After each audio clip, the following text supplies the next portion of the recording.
السلام دوستوں، امید کرتا ہوں آپ تمام حضرات خیریت سے ہوں گے۔ یہ اس کہانی کی دوسری قسط ہے۔ اگر آپ نے پہلی قسط نہیں سنی ہے تو اس کا لنک ڈسکرپشن باکس میں ہے، آپ وہاں سے جا کر سن سکتے ہیں۔ اور اب تمام حضرات سے میری گزارش ہے کہ میرے چینل کو سبسکرائب بھی کر دیں۔ قسط شروع ہوتی ہے۔ قبرستان میں کسی کا وجود دیکھ کر دل کو جھٹکے لگے، حالانکہ میری موجودگی میں اس قبرستان میں کوئی نہ گیا تھا۔ پھر یہ سفید لباس والا، میری نظریں بھی اس سفید لباس والے بزرگ پر براجمان ہو گئیں، جو آہستہ آہستہ بنا ہٹ کے میرے قریب آ گیا۔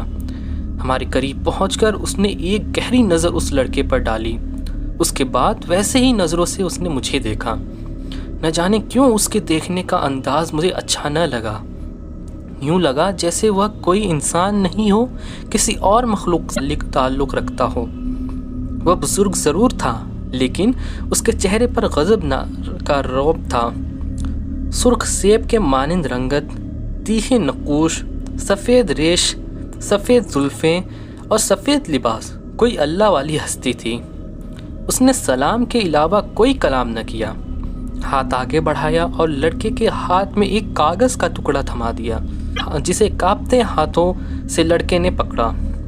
اس کے بعد وہ بنا آہٹ کے قدموں سے واپس قبرستان کے اندھیرے میں روپوش ہو گیا۔ جب تک وہ ہمیں دکھائی دیتا، ہم اسے دیکھتے رہے۔ ہم نے محسوس کیا کہ وہ لڑکے کاغذ کا کھولنے سے گھبرا رہا ہے۔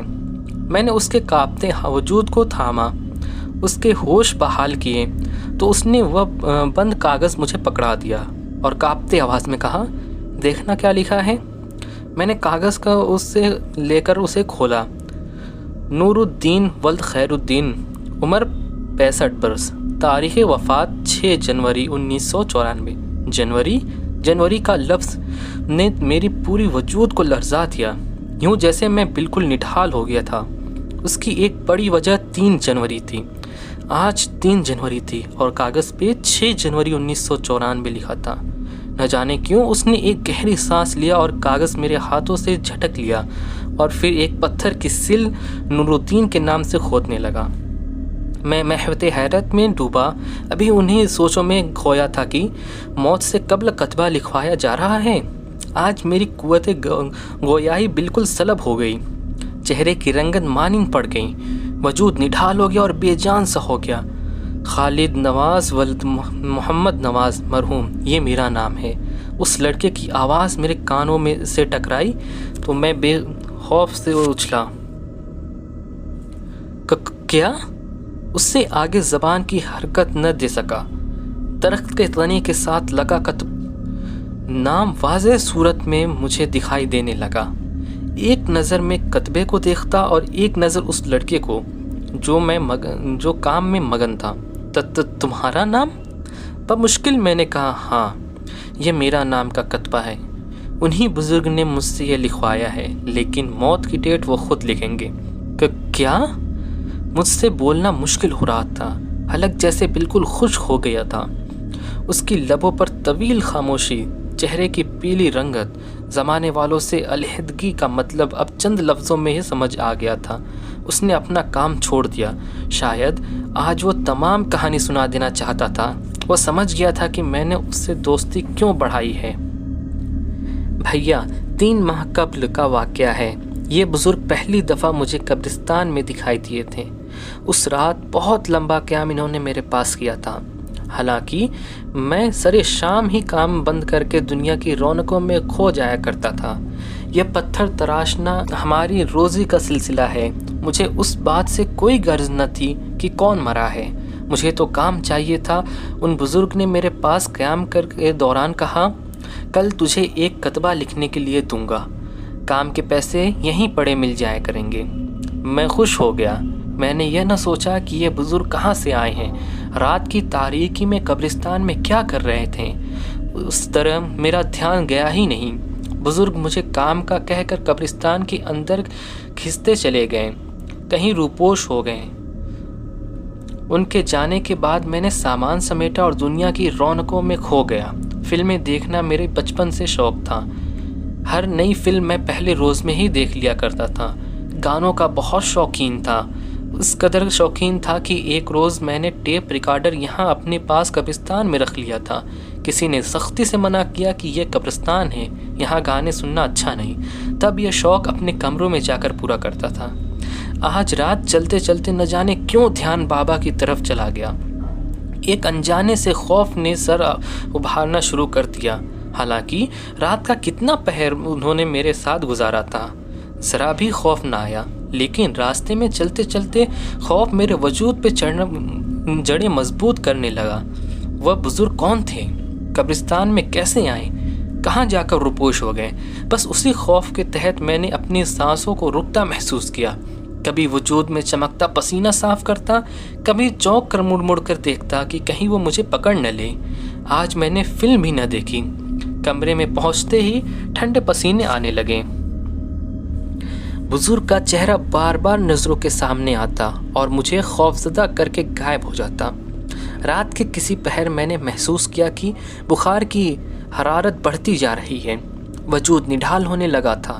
صبح جب اٹھا تو کام پر جانے کے بجائے ڈاکٹر کے پاس جانا پڑا۔ 104 ڈگری بخار ہے، یہ لفظ سن کر میں کانپ گیا۔ ڈاکٹر نے مجھے آرام کرنے کو کہا اور میں بھی آرام کرنا چاہتا تھا، لیکن واپسی پر بزرگ کی بات یاد آئی کہ وہ آج کسی کا نام دینے والے تھے لکھنے کے لیے۔ پیسوں کی ہوش دل میں ابھری تو بخار کی پرواہ کیے بغیر قبرستان جا پہنچا۔ تمام دن فارغ ہی رہا، بزرگ نہ آئے۔ درخت کے سائے تنے لیٹا رہا اور شاید سو بھی گیا تھا، کیونکہ جب آنکھ کھلی تو سورج اپنی لمبی مسافت طے کر کے غروب ہونے کو تھا۔ سورج ڈوبتے ہی سایہ پھیلنے لگا۔ ہو سکتا تھا کہ بزرگ کا انتظار کیے بغیر ہی میں واپس چلا جاتا، لیکن میرے وجود میں اتنی ہمت ہی نہ تھی کہ میں اٹھ کر کھڑا ہو جاتا۔ چلنا تو دور کی بات ہے، بیٹھنا بھی مشکل ہو رہا تھا۔ اندھیرا پھیلنے لگا، ایسے جیسے قبرستان پر کوئی کالی چادر بچھا رہا ہو۔ قدرتی خوف میرے اندر سرایت کرنے لگا۔ جہاں پر روز بیٹھا کرتا تھا، کام کیا کرتا تھا، اب انہی قبروں سے خوف آنے لگا تھا، ایسے جیسے قبرستان کے تمام مردے نکل کر میرے گرد گھیرا تنگ کرنے لگے ہوں۔ یہ ایسا خوف تھا کہ میں اٹھا اور واپسی کا ارادہ کیا ہی تھا کہ ایک آواز سنائی دی، خالد نواز۔ اپنا نام کسی کی زبان سے سن کر میرے قدم رک گئے۔ ایک طویل سرزہ وجود میں پیدا ہوا، جیسے بت بن گیا ہوں۔ کسی کے قدموں کی آہٹ مسلسل قریب آتی سنائی دے رہی تھی۔ میں پسینے میں بھیگنے لگا۔ بزرگ پیچھے سے چلتے ہوئے میرے نظروں کے سامنے آ کھڑے ہوئے۔ ان کی آنکھوں میں عجیب سی وحشت تھی۔ میں تھر تھر کانپنے لگا۔ مجھے وہ انسان دکھائی نہ دے رہے تھے، ایک جن بھوت کا تصور آنکھوں کے سامنے تھا۔ گھبرا رہے ہو مجھے سے؟ ان کی آواز سنائی دی۔ میں اپنے حواس درست کرنے کی کوشش کرتا رہا، لیکن میرا وجود نڈھال ہو رہا تھا۔ بولنے اور جواب دینے کی قوت نہ تھی۔ بزرگ نے میری بے بسی کے فائدہ نہ اٹھایا، بلکہ خاموشی سے ایک کاغذ میرے ہاتھوں میں تھما دیا اور واپس قبرستان کی طرف پلٹ گئے۔ مجھے پیچھے دیکھنے کی ہمت نہ تھی۔ آگے بڑھا اور دوڑنے لگا۔ عجیب کشمکش میں تھا۔ دوڑتے دوڑتے میں اس بزرگ کے وجود کو اپنے پیچھے محسوس کر رہا تھا۔ کسی کے قدموں کی چاپیں میرے تعاقب میں تھیں۔ بمشکل اپنے کمرے تک پہنچا تو سامنے گاؤں کے ایک دوست کو پریشان حال میں پایا۔ تو کب یہاں آیا؟ میں نے اسے دیکھتے ہوئے اپنے حواس درست کرتے ہوئے کہا، تقریباً دوپہر 12 بجے پہنچا ہوں۔ اس نے مجھے تھامتے ہوئے کہا، تجھے تو تیز بخار ہے؟ میں بولا، ہاں ہلکا سا بخار ہے، اتر جائے گا۔ میں نے نارمل ہوتے ہوئے کہا، لیکن تم بیمار کب سے ہو؟ چلو ڈاکٹر کے پاس چلتے ہیں۔ اس نے کہا، نہیں میں ٹھیک ہوں، ٹھیک ہو جاؤں گا، سکون سے بیٹھو۔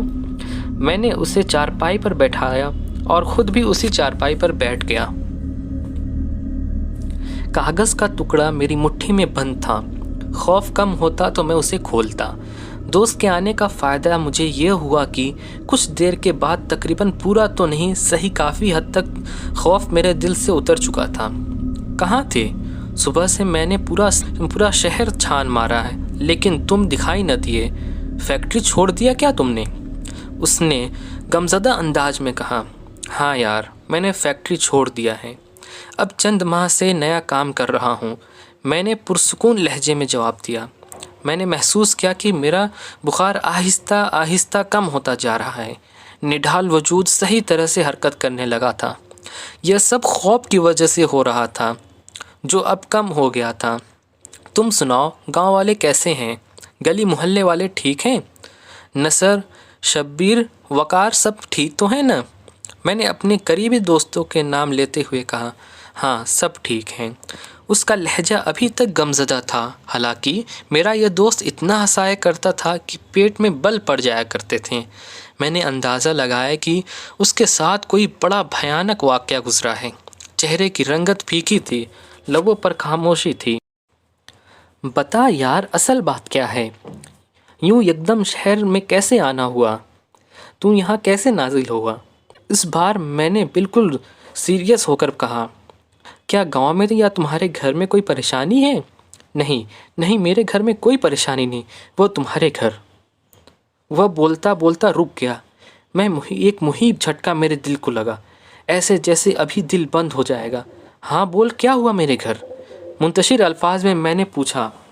کب سے تجھے تلاش کر رہا ہوں، آخری بار باپ کا منہ دیکھ لیتا۔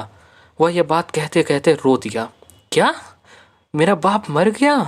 ان الفاظ کے ساتھ میرا ذہن چکرانے لگا۔ مجھے یوں لگا جیسے میں کسی گہرے اور تاریکی کنویں میں گرتا جا رہا ہوں۔ وہ مجھے مسلسل سنبھال رہا تھا۔ میں نے خود میں ہمت پیدا کی اور بے ہوشی کو طاری ہونے سے روکا۔ اس نے فوراً پانی کا گلاس مجھے پکڑایا تو میں پی گیا۔ کب اور کیسے ہوا یہ سب؟ میں نے تفصیل جاننا چاہا۔ رات پرسکون سوئے تھے لیکن صبح زندہ نہ اٹھ سکیں۔ دماغ کی شریان پھٹی تھیں، ناک سے رستے ہوئے خون مرنے کے بعد بھی رک نہ سکے تھے۔ میں بلند آواز میں رونے لگا اور روتے روتے خیال بزرگ کے دیے ہوئے کاغذ میں الجھ گیا۔ کاغذ نیم بے ہوشی کے عالم میں ہاتھ کی گرفت کمزور پڑ جانے سے نیچے فرش پر گر چکا تھا۔ وہ میں نے اٹھایا اور کھول کر پڑھا تو باپ کا نام روشن اور صاف لفظوں میں دکھائی دیا۔ میری وجود ایک مہیب جھرجھری لگ گئی۔ بزرگ کی حقیقت سامنے آ گئی۔ وہ انسان نہ تھا۔ اگر انسان ہوتا تو مرنے سے قبل میرے باپ کا نام مجھے نہ پکڑاتا۔ عجیب سی کشمکش میں دوست کے ساتھ گاؤں روانہ ہوا۔ راستے میں بزرگ کا چہرہ دکھائی دیتا رہا۔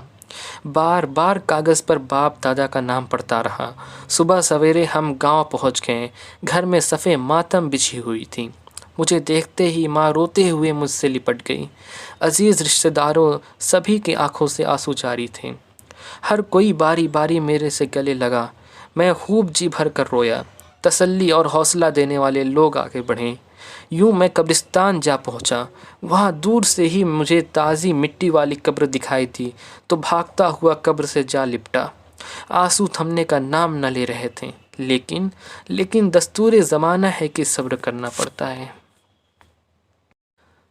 دوستوں، دوسری قسط یہیں ختم ہوتی ہے۔ آپ کمنٹ باکس میں اپنا اظہار خیال ضرور کریے گا کہ یہ قسط آپ کو کیسی لگی۔ اگر کوئی کمی ہو تو آپ اس میں ضرور بتائیے گا۔ تیسری قسط انشاءاللہ جلد ہی چینل پہ اپلوڈ کر دی جائے گی۔ آپ سے گزارش ہے کہ میرے چینل کو آپ سبسکرائب کریں اور اپنے دوستوں کے ساتھ بھی اس ویڈیو کو شیئر کریں۔ جزاک اللہ۔